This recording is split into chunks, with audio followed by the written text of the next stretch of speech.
Hey, what's up YouTube? Spawny here. So Konami has finally announced that strongest monster of 2017 with no effect, or one of the strongest monsters they're going to release in 2017. So we're going to go over it.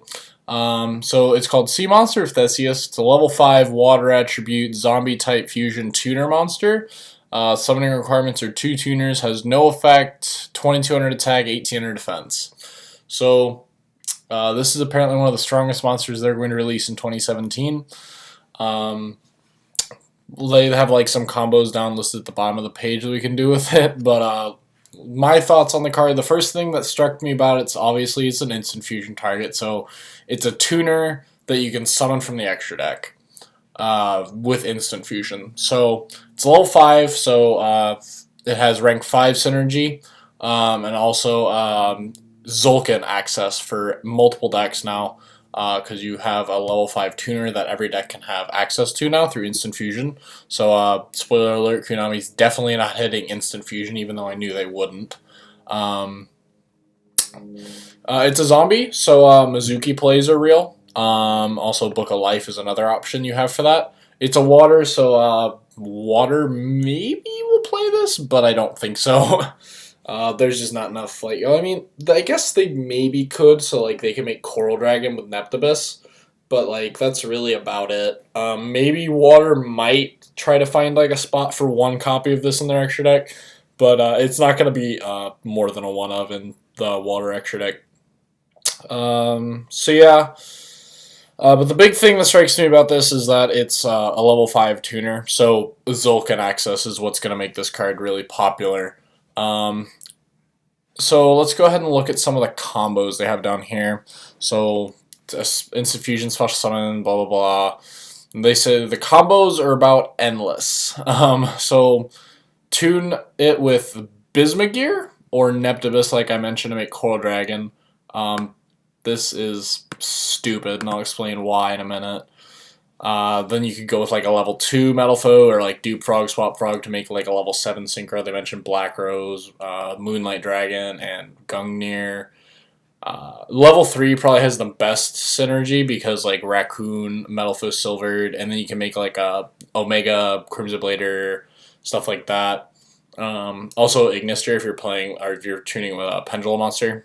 Level 9s also have access, like you can go for Vermilion Dragon. I think Cloud Castle is the other decent target. Yeah. So those are just like some of the things like, and then obviously they mentioned Zulkin access down here, but they're like the possibilities are endless. So yeah, like this card does have a lot of synergy with things. This is stupid though because Bismugear is a level 1 that you can't pendulum summon. So like you'd either have to summon it out with counter or like bring it back with like Mithrilium, and you'd much rather just bring back other cards most of the time. So I used to play Metal Foe, so I think I would know. But rarely ever do you have a Bismugear on your field that wasn't summoned through a counter play. So yeah, correct me if I'm wrong about that, but at least in my time playing the deck, I rarely ever had a Bismugear that wasn't on field because of counter. So that's just stupid. But overall, though, I'm kind of underwhelmed by this card. I think they gave, like, it's definitely a good card, and, like, it's definitely going to see play. I'm not saying this card's bad or anything, but I definitely, like, for the amount of hype that they gave this card, I'm underwhelmed by it. Like, yes, it's cool that we have a tuner from the extra deck now that we can summon with instant fusion, but overall, I'm really underwhelmed by this card. I think this card would have been absolutely bonkers and deserved the hype that they gave it if it was a level 4. If this card was a level 4, it would have been infinitely better. Because that way, not only would have you given you access to Bahamut Shark into Totally Awesome, because you'd have rank 4 access with it, also make Strong Abyss Dwellers, and give you general access to any rank 4, plus you could like do this in a level 4 to make like a level 8 Synchro. And I think that like if they just made this card a level 4, it would have been much, much better. Like, it's still definitely a good card, and like I still definitely like think it's good. I do believe that it was overhyped, and I'm a bit underwhelmed by it for the amount of hype that they gave it. Again, it's a good card. I think it was just they overhyped it a little bit, and because of that, I am a bit underwhelmed by it. But maybe that's just me. I'm sure there'll be tons of cool combos that use this card and whatnot. But so yeah, this will be released in Raging Tempest. It's a TCG exclusive. So yeah. So those of you who want to get your hands on this card, I think the sneak peek is not this coming Saturday. I'm recording this on the 25th of January. So I think it's not this weekend, but the following weekend, the first weekend in February, I think is the Raging Tempest sneak peek. So, but yeah.